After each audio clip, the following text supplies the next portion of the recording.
Oke, baik. Bismillahirrahmanirrahim. Assalamualaikum warahmatullahi wabarakatuh. Salam. Selamat siang, Bapak Ibu. Alhamdulillah, bersyukur kita panjatkan kehadirat Tuhan Yang Maha Esa, yang mana pada siang hari ini kita masih diberikan nikmat yang sangat hebat sekali, yaitu nikmat kesehatan, sehingga pada siang hari ini kita bisa melaksanakan aktivitas kita, yang mana hari ini kita akan melaksanakan kegiatan diseminasi hasil penelitian dan pengabdian kepada masyarakat. Bapak Ibu yang saya hormati, diseminasi hasil PKM maupun penelitian merupakan hal yang wajib kita lakukan di lingkungan Universitas Pamulang, dan saya rasa juga di kampus-kampus lain juga dituntut untuk melaksanakan diseminasi hasil PKM dan penelitiannya. Yang mana pada intinya adalah dengan kita mengadakan diseminasi ini harapannya masyarakat bisa melihat nih hasil PKM penelitian dosen di Unpam itu seperti apa sih, sehingga nanti akan berdampak kepada rujukan untuk memberikan solusi terhadap permasalahan-permasalahan baik yang dihadapi oleh mitra maupun oleh masyarakat secara umum. Maka dari itu, kami di LPPM ataupun di semua program studi, kalau prodi mungkin sudah melaksanakan diseminasi, tapi di LPPM ini adalah langkah terakhir yang kami lakukan untuk membackup Bapak Ibu yang belum mungkin belum sempat untuk diseminasi di prodi masing-masing. Maka di akhir ini kita akan di LPPM mengadakan diseminasi untuk menutup semua kegiatan di PKM di semester ini. Nah, di room utama ini, saya sebagai moderator, saya Jamaluddin, izin Bapak Ibu. Tadi yang dapat konfirmasi barusan dua orang ya, Pak Didi sama Pak Sudarmadi. Boleh kita mulai aja mungkin ya dari Pak Didi dulu boleh, silakan.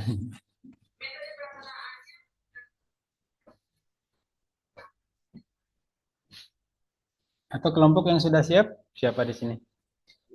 Baik Pak, dari kelompok saya dulu Pak. Oke, boleh Pak Sudarmadi dan tim, silakan. Baik, izin saya masih off cam, Oke, masih di kantor Pak. Has- Izin. Ya, ya, Assalamualaikum ya. warahmatullahi wabarakatuh. Wakilin aja Pak Sonuradi Pak. Ya, dari kelompok kami Pak nanti akan dipresentasikan oleh Pak Sofyan. Eh, pada Pak Sofyan kami silakan Pak.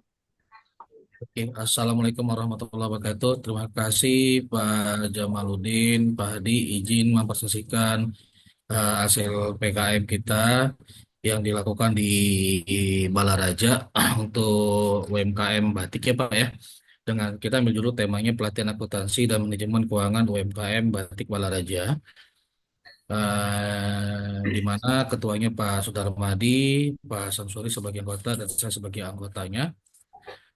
Kegiatan ini dilaksanakan pada hari Jumat tanggal 22 November 2024, lokasinya di Batik Balaraja, Kampung Pekong, RT 05, RW 01, Desa Saga, Balaraja, Banten.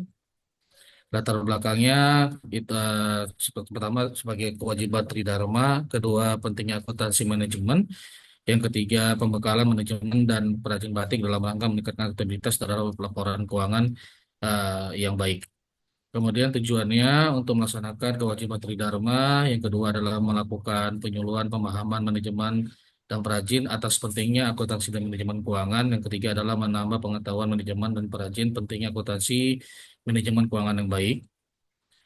Kemudian metode yang kita gunakan yang pertama adalah melakukan pemberian materi kepada manajemen tentang pentingnya akuntansi dan manajemen keuangan. Yang kedua adalah sesi tanya jawab. Hasil dari pelatihan kita itu yang pertama adalah manajemen perajin dapat melakukan penyusunan laporan keuangan sederhana dengan menggunakan standar akuntansi keuangan untuk akuntabilitas keuangan. Dalam hal ini kita mengajarkan terhadap SHK UMKM. Kemudian manajemen perajin dapat memahami pentingnya akan manajemen keuangan sederhana yang tujuannya adalah untuk meningkatkan efektif dan efisiensi atas pengelolaan keuangan. Berikutnya, kesimpulannya dapat disimpulkan bahwasanya PT Batik Balaraja akan menjalankan penyusunan laporan keuangan dan manajemen keuangan secara akuntabilitas dan transparansi. Di sini kita juga sebagai PKM, dosen peserta PKM juga melakukan pembinaan setelah dilakukannya pelatihan terhadap pelatihan atas laporan keuangan dan manajemen, Pak. Ini gambar-gambar singkatnya atas kegiatan kita. Begitu yang kita sampaikan nanti ya insya Allah setelah lakukan pelatihan ini kita akan melakukan publikasi melalui jurnal Pak. Gitu yang bisa sampaikan Pak Jamaluddin. Oke, baik. Terima kasih Pak atas pemaparan hasil dari pengambilan peran masyarakatnya. Boleh Pak kita diskusi sebentar tentang tema yang dibahas. Untuk di Mitra sendiri Pak, kira-kira permasalahan yang muncul di sana seperti apa Pak? Dan solusi yang diberikan oleh tim PTM seperti apa Pak untuk Oke, yang pertama permasalahan yang terjadi itu adalah kurangnya pengetahuan terhadap pentingnya laporan keuangan Pak. Jadi masih menggunakan laporan keuangan sederhana yang sifatnya cash basis Pak. Nah, jadi untuk pencatatan aset dan lain sebagainya itu belum menggunakan SHK UMKM gitu Pak. Sementara untuk secara personalitinya itu kan perusahaannya kan udah mulai besar Pak ya.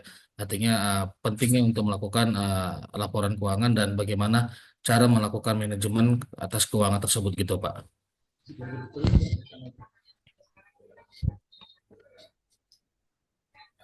kalau untuk keterlibatan mahasiswa Pak, untuk PKM-nya ada nggak Pak keterlibatan mahasiswa ini? Ada beberapa dari mahasiswa kita ikut Pak, gitu. Mungkin Nanti yang keterlibatannya nanti mereka melakukan ini Pak, apa namanya melakukan dari hasil kita dapatin, nanti mereka yang melakukan pembinaan untuk peserta apa namanya untuk manajemen Pak.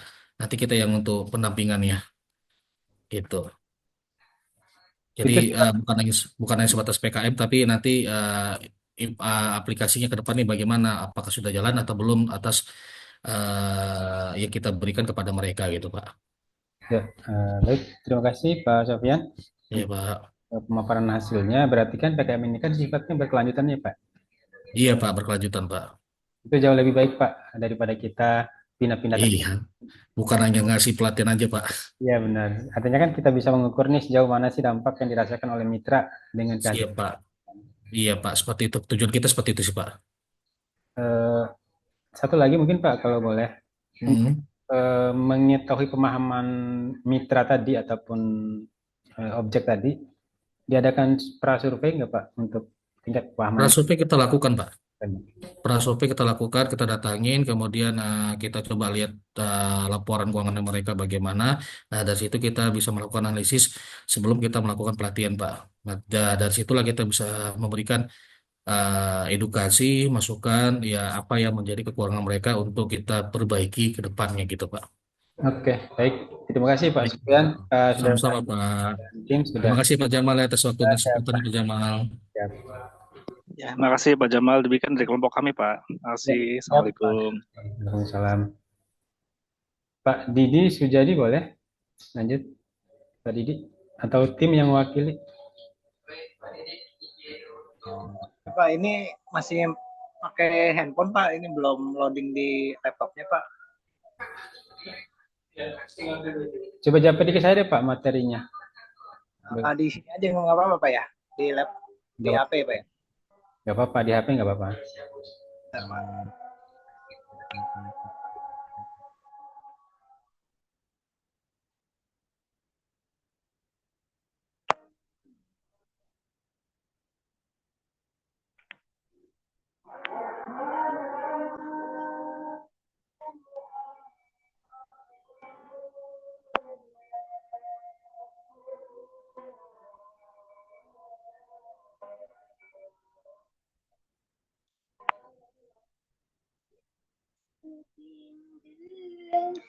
Sudah terlihat Pak ya? Halo? Sudah Pak, silakan. Sudah Pak ya? Silakan Pak. Bentar Pak.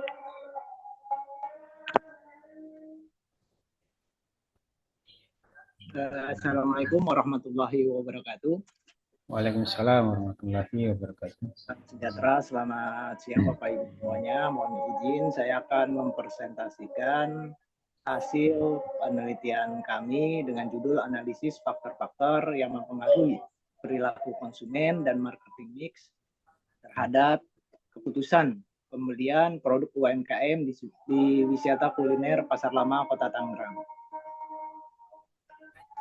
Adapun latar belakangnya yaitu perkembangan usaha saat ini harus mengarah pada peningkatan usaha ekonomi produktif dan inovatif terhadap produk makanan dan minuman yang variatif dan berkualitas serta kemasan atau tampilan yang menarik untuk disajikan. Hal ini dikarenakan tingkat persaingan antara bisnis jenis semakin kompetitif dan diiringi kemajuan teknologi.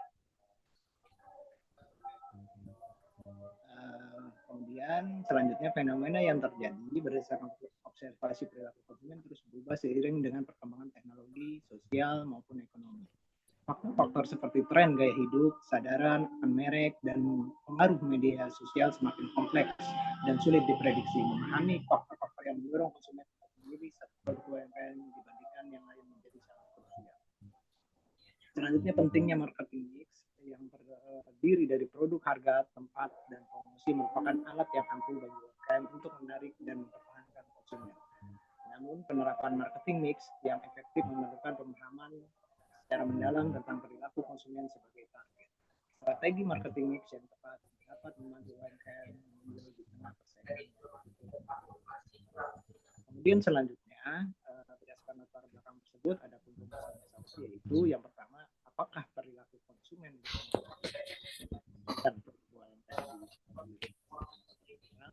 dan yang kedua yaitu apakah marketing mix berpengaruh terhadap keputusan pembelian produk UMKM di kuliner Pasar Lama Kota Tangerang. Adapun tujuan penelitiannya yaitu yang pertama untuk mengetahui dan menganalisa faktor-faktor perilaku konsumen yang mempengaruhi keputusan pembelian produk UMKM di wisata kuliner Pasar Lama Kota Tangerang. Kemudian yang kedua untuk mengetahui dan menganalisa marketing mix yang mempengaruhi keputusan pembelian produk UMKM di wisata kuliner Pasar Lama Kota Tangerang. Kemudian selanjutnya adapun landasan teorinya yaitu tentang pemasaran menurut Ciptono, yaitu proses menciptakan, mendistribusikan, mempromosikan, dan menetapkan harga barang, jasa, dan gagasan untuk memfasilitasi relasi pertukaran yang memuaskan dengan para pelanggan dan untuk membangun dan mempertahankan relasi yang positif dengan para pemangku kepentingan dalam lingkungan yang begitu dinamis. Kemudian selanjutnya yaitu keputusan pembelian menurut Kotler dan Armstrong, yaitu keputusan pembelian merupakan proses keputusan di mana konsumen benar-benar memutuskan untuk membeli salah satu produk di antara berbagai macam alternatif pilihan. Selanjutnya untuk variabel perilaku konsumen menurut Kotler yaitu sebagai studi tentang bagaimana tindakan individu, organisasi, dan kelompok dalam membeli, memilih, dan menggunakan ide, produk, maupun jasa dalam memuaskan kebutuhan dan keinginan pelanggan. Dan marketing mix yaitu kumpulan alat pemasaran terkendali yang biasa digunakan perusahaan untuk memperoleh respon yang diinginkan di pasar sasaran. Kemudian selanjutnya mengenai kerangka berpikirnya. Diduga perilaku konsumen berpengaruh dan marketing pun berpengaruh terhadap keputusan pembelian. Kemudian adapun metode penelitian yang digunakan yaitu menggunakan kuesioner. Dalam penelitian ini kemudian populasi yang digunakan yaitu konsumen atau pengunjung UMKM di Pasar Lama Kota Tangerang. Kemudian metode pengambilan sampel yaitu non-probabilitas, confidence sampling, yaitu menurut Sugiono metode penentuan sampel yang dengan memilih sampel secara bebas kehendak peneliti. Dengan metode pengambilan sampel ini dipilih untuk memudahkan pelaksanaan riset sampai sampel penelitian ini diperoleh yaitu 105 responden. Adapun teknik analisis data yaitu analisis deskriptif, regresi linear ganda, validasi asumsi klasik, dan hipotesis uji T dan uji F dengan menggunakan aplikasi SPS versi 22. Kemudian selanjutnya hasil penelitian dan pembahasan mengenai analisis deskriptif yaitu penelitiannya standar deviasi lebih kecil dari mean, maka menunjukkan bahwa nilai mean yang digunakan dalam variabel dapat digunakan sebagai representatif dari keseluruhan data, di mana besarnya rata-rata prediksi variabel keputusan pembelian dan budaya dan sosial psikologi pribadi, produk, harga, promosi, dan distribusi. Besarnya rata-rata prediksi keputusan pembelian yaitu 38,32 dengan nilai standar deviasi sebesar 2,877 dan jumlah N sebesar 105. Kemudian selanjutnya mengenai analisis regresi linear berganda. Hasil penelitian statistik ini variabel konsumen dan akademik dengan variabel terikat keputusan pembelian, yaitu di mana persamaannya yaitu Y sama dengan konstanta plus B1X1 sampai dengan seterusnya. Dengan B1 itu merupakan angka koefisien regresi yang pertama. Kemudian mengenai uji normalitas, yaitu bertujuan untuk menguji apakah dalam model regresi variabel pengaruh atau residual memiliki distribusi normal. Nah, pada gambar ini diketahui bahwa tampilannya terlihat bahwa asumsi uji normalitas pada grafik ini normal. Plot data menyebar di sekitar garis diagonal dan mengikuti arah garis diagonal. Kemudian selanjutnya mengenai uji T. Apabila signifikansi lebih kecil dari 0,5, maka dikatakan variabel independen secara parsial berpengaruh signifikan pada variabel dependen sehingga diterima. Dan sebaliknya, berdasarkan gambar tersebut, maka nilai SIG dari budaya berpengaruh dan untuk sosial berpengaruh, kemudian pribadi berpengaruh terhadap keputusan pembelian, kemudian psikologi, produk, harga, promosi tidak berpengaruh terhadap keputusan pembelian, sedangkan distribusi berpengaruh terhadap keputusan pembelian. Nah, kemudian selanjutnya uji F. Uji F jika probabilitas lebih kecil dari 0,5 maka berpengaruh secara simultan antara variabel independen terhadap variabel dependen. Berdasarkan hasil dari uji ini, berdasarkan hasil nilai SIG-nya di bawah 0,05. Kemudian uji koefisien determinasi. Korelasi determinasi mengukur seberapa jauh kemampuan model dalam menerangkan variabel dependen. Adapun besar hubungan dan pengaruh diperoleh dapat dilihat pada tabel model summary berikut ini. Berdasarkan tabel tersebut, nilai koefisien korelasi yaitu 0,850 yang menunjukkan bahwa derajat hubungan korelasi antara variabel bebas dengan variabel terikat sebesar 85%. Artinya keputusan pembelian produk UMKM di pasar Tangerang memiliki hubungan yang sangat erat dan positif dengan variabel budaya, variabel sosial, variabel pribadi, psikologi, variabel produk, harga, promosi, dan distribusi. Kemudian terakhir yaitu kesimpulannya berdasarkan penelitian tersebut, maka dapat ditarik kesimpulan di mana variabel budaya berpengaruh terhadap keputusan pembelian, variabel sosial berpengaruh terhadap keputusan pembelian, variabel pribadi berpengaruh signifikan terhadap keputusan pembelian, kemudian variabel psikologi berpengaruh signifikan terhadap keputusan pembelian, kemudian variabel produk berpengaruh signifikan terhadap pembelian, kemudian variabel harga berpengaruh signifikan dan secara simultan perilaku konsumen dan market ini secara bersama-sama berpengaruh signifikan terhadap keputusan pembelian produk UMKM di wisata kuliner Pasar Lama Kota Tangerang. Adapun saran yang dapat kami berikan yaitu yang pertama kepada pihak penjual perlu mengaplikasikan faktor keberhasilan dan program pemasaran dalam melakukan penjualan sehingga konsumen dapat tertarik dan mempengaruhi keputusan pembelian konsumen sehingga dapat meningkatkan penjualan produknya. Kemudian yang kedua, untuk penelitian selanjutnya diharapkan dapat melanjutkan penelitian dengan menambahkan variabel lain untuk mendukung penelitian yang uji tentang keputusan pembelian konsumen atas sebuah produk UMKM. Demikian, terima kasih. Presentasi dari kami kurang lebihnya mohon maaf. Wassalamualaikum warahmatullahi wabarakatuh. Oke, baik. Terima kasih Pak Didi Sujadi. Pak Didi, berapa orang Pak satu timnya? 3 orang, Pak. Ada semua Pak? Hari ini nggak ada? Hari ini beliau sedang berhalangan, Pak. Sedang mewakili. Oke, boleh Pak di slide pertama tadi apa sih judulnya tadi Pak? Maaf, kita diskusi. Judulnya mengenai analisis faktor-faktor yang mempengaruhi perilaku konsumen dan marketing terhadap keputusan pembelian produk UMKM. Produk UMKM di mana Pak? Maaf. Di wisata kuliner Pasar Lama Kota Tangerang, Pak. Kota Tangerang ya. Ya, betul, Pak. Kira-kira kenapa Pak Bapak memilih UMKM gitu untuk Pak, penelitian? maaf, kurang dengar, Pak. Untuk kan objeknya kan UMKM ya. Objeknya pengunjung, Pak, konsumennya. Iya pengunjungnya ya. Pengunjung kenapa Pak memilih judulnya itu? Nah, salah satunya tertarik untuk meneliti di wilayah Kota Tangerang, kemudian juga lokasinya juga berdekatan dengan tempat tinggal, gitu, Pak. Dari hasil analisis ini kan kuantitatif Pak ya? Iya, kuantitatif, Pak. Kuantitatif. Ada berapa indikator tadi Pak? Ininya variabelnya ada berapa tadi Pak? Maaf. Indikator perilaku konsumen 4, marketing mix 4, Pak. Jadi 8. 8. Pembelian jadi 9. Hasilnya gimana Pak? Dari Tadi ada beberapa untuk variabel yang secara parsial tidak berpengaruh, Pak.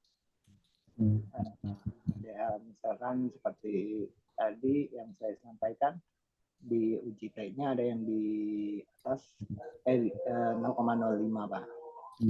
Kan secara simultannya berpengaruh, Pak. Di variabel uji T-nya ada beberapa yang tidak berpengaruh signifikan ya. Betul, Pak.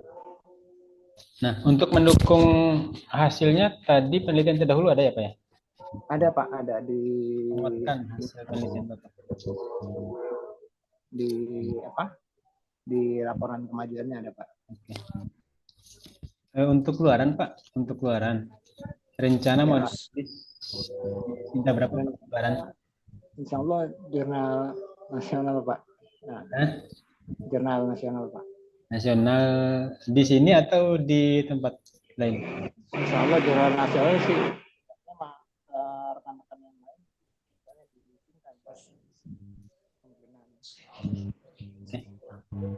Baik, terima kasih Pak Didi sudah mau mempresentasikan hasil penelitiannya bersama tim, dan kita sih sama-sama berharap bahwa hasil penelitian tadi bisa menjadi rujukan mahasiswa ataupun dosen ataupun pihak secara umum lah kan gitu, supaya mungkin kan Pak Didi kan meneliti di Kota Tangerang ya.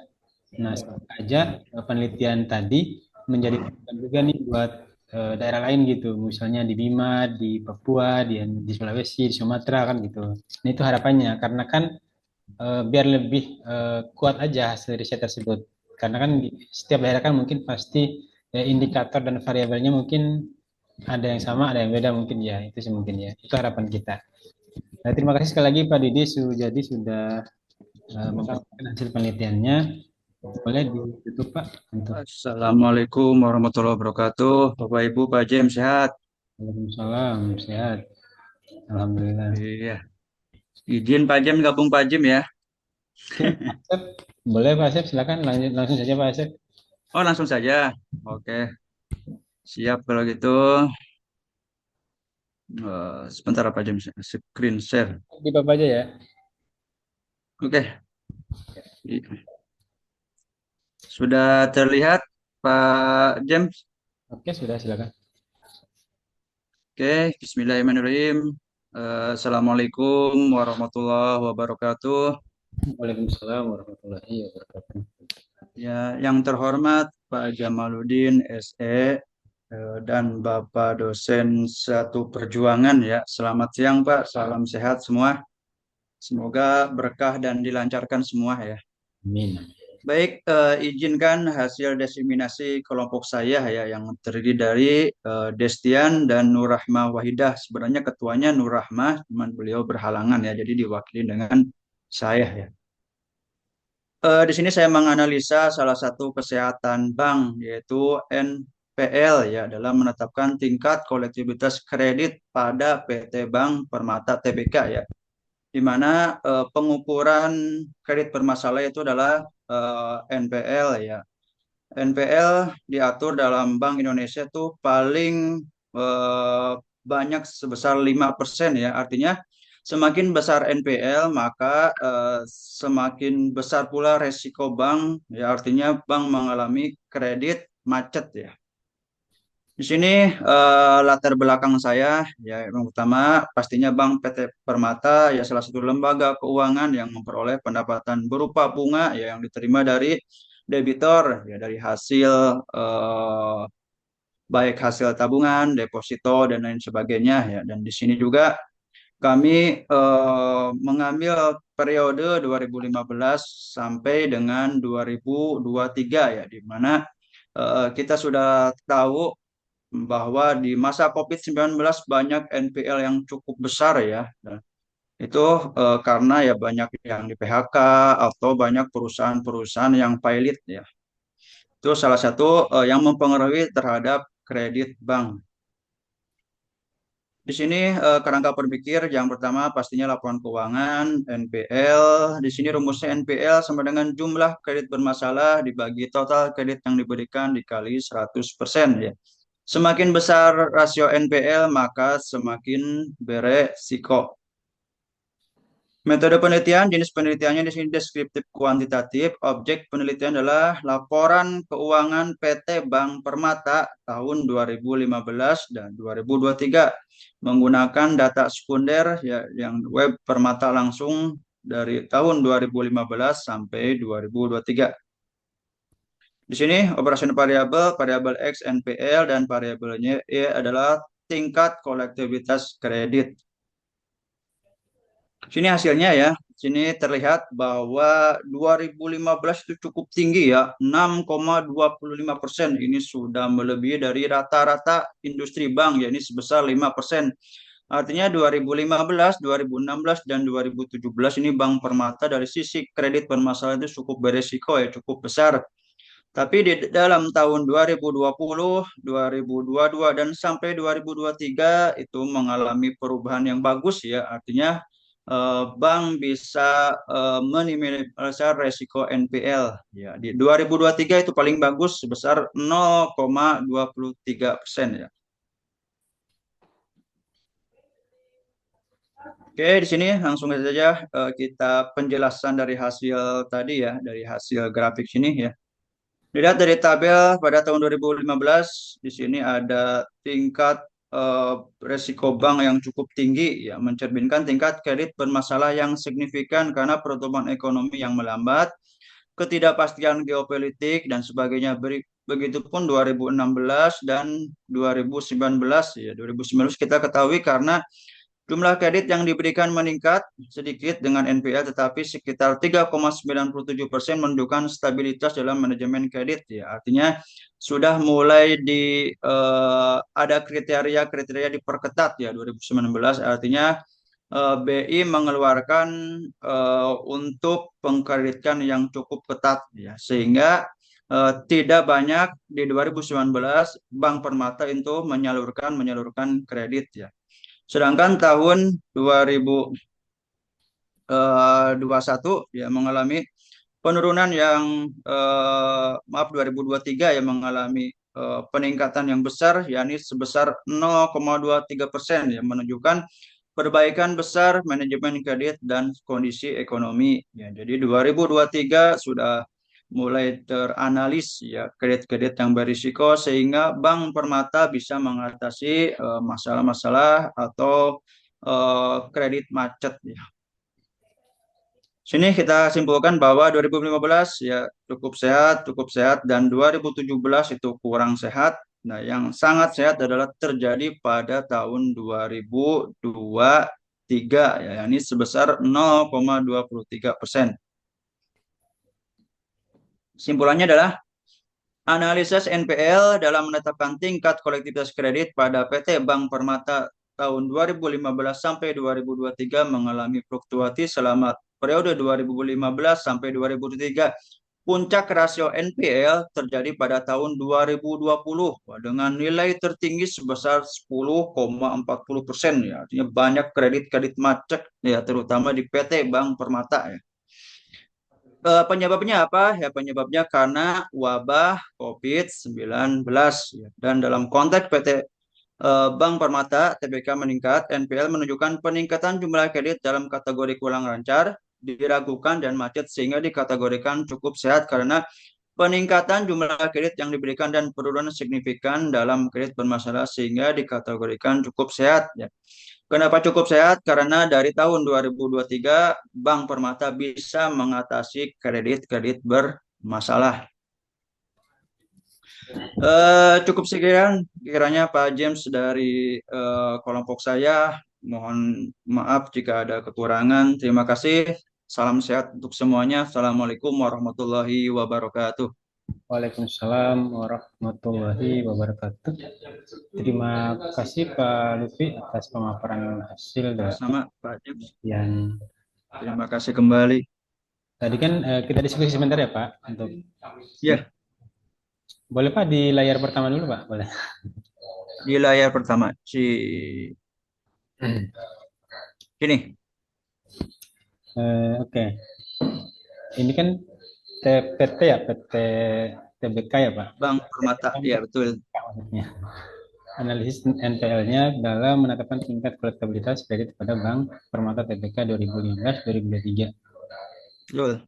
Ya, kita diskusi sebentar ya Pak untuk masalah kolektabilitas di Silakan, Pak. perbankan sendiri. Untuk melihat standar industri yang dipakai kemarin dari sumbernya dari buku siapa atau dari Bank BI atau gimana? Dari Bank Indonesia, Pak. Standar BI-nya adalah untuk rasio NPL ya paling maksimal 5%. Kalau dikatakan Iya. bagus. Ya, dikategorikan ya paling minimal artinya cukup lah gitu kan. Oh, minimal 5%. Masih dikategorikan sehat lah. Nah, maksudnya 5% itu batas maksimal, batas minimal. Batas maksimal artinya jangan lebih dari 5%. Oh, jangan lebih dari 5%. Oke, berarti batas Iya, betul. Oke, dari PT Permata ini sendiri tadi cukup besar juga ya NPL-nya ya. Iya, betul.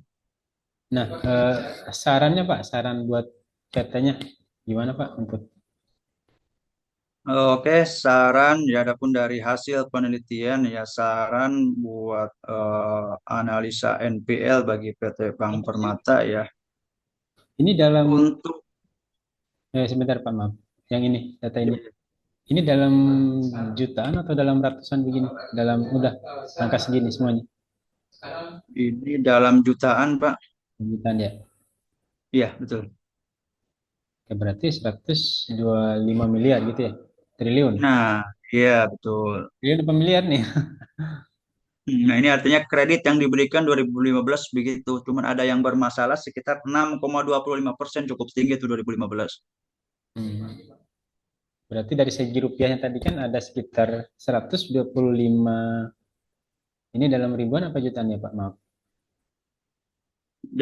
Dalam jutaan partnya 125 miliar tadi.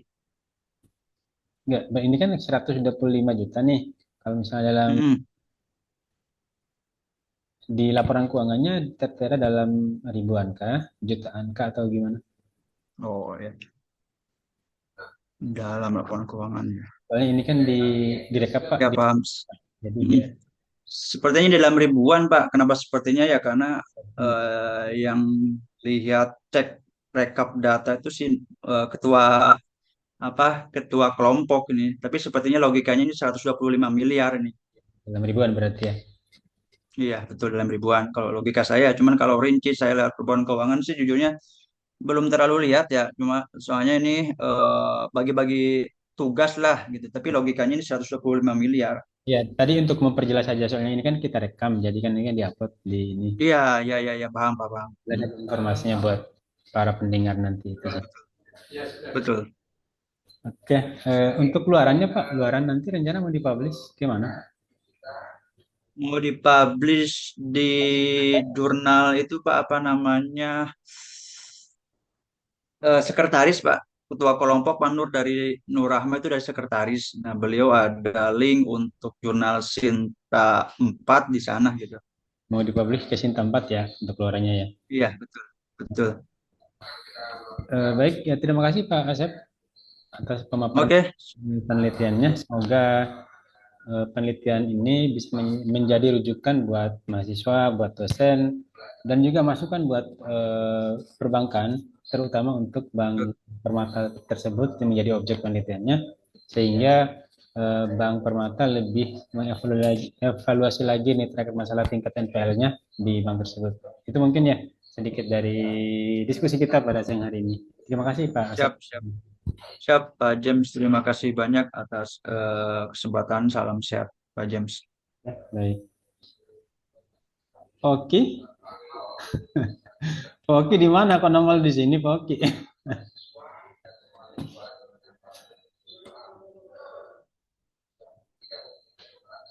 Oke, boleh di close Pak, Pak Lutfi untuk PPT-nya.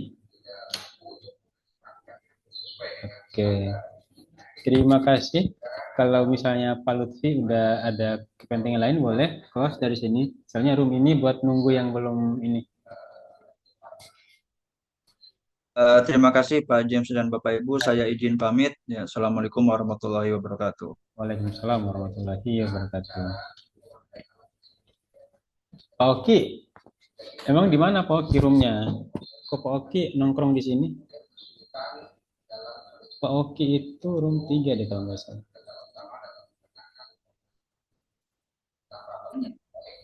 Halo, Pak Oki room 1 Pak Oki.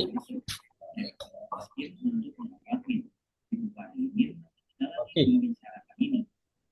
Mari menjalani hidup selayaknya Min adalah anaknya. Moga cinta Kopeni yang paling ingat, ini adalah Min yang sering nemenin. Oki, dengar suara saya nggak Pak Oki?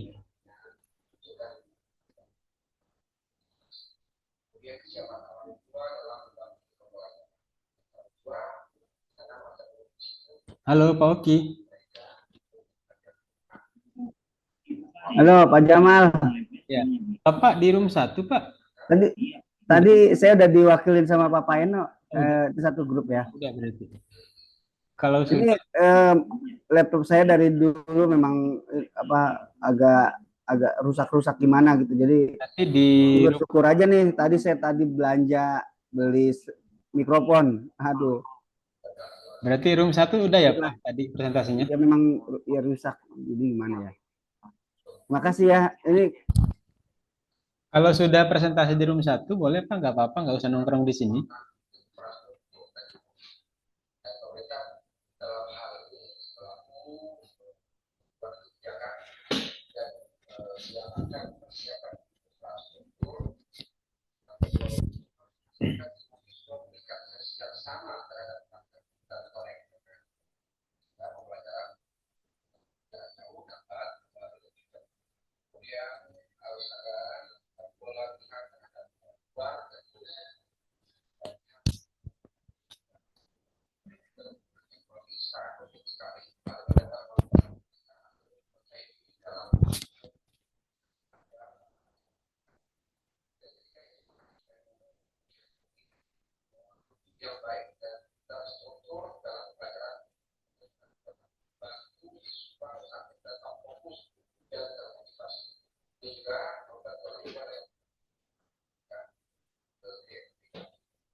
Oke, baik. Terima kasih Bapak Ibu. Untuk room ini saya tutup ya Bapak Ibu ya. Terima kasih. Assalamualaikum warahmatullahi wabarakatuh.